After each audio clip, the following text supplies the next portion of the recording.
Vaksinator mogok kerja, tidak ada layanan vaksinasi di Puskesmas Namlea, Pulau Buru. Pelayanan vaksinasi di Puskesmas Namlea dihentikan sementara setelah aksi mogok para vaksinator COVID-19.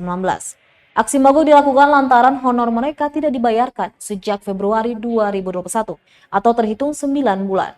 Hal tersebut diungkapkan Ketua Tim Vaksinasi Fasilitas Pelayanan Puskesmas Namlea, Awi Kaplale kepada tribunambon.com saat diwawancarai di ruang kerjanya hari ini.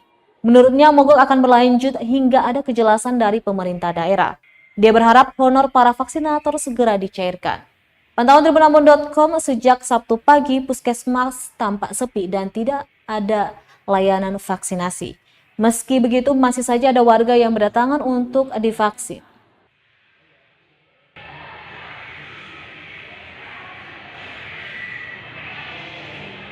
Terkait dengan stok vaksin juga ada.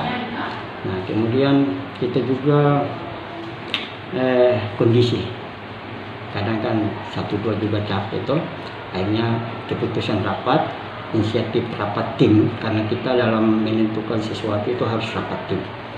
Jadi kesepakatan kita istirahat, karena kemarin kita habis pelayanan di aula kantor bupati, pencanangan dari TNI Angkatan Laut, kita sampai jam 6 sore.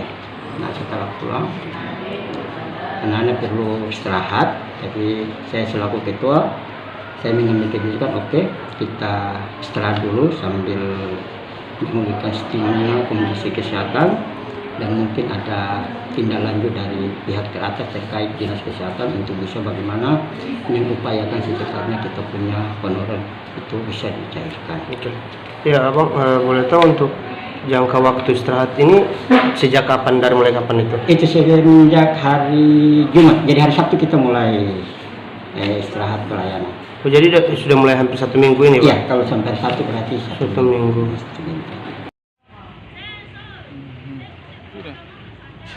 Terima kasih sudah nonton. Jangan lupa like, subscribe, dan share ya.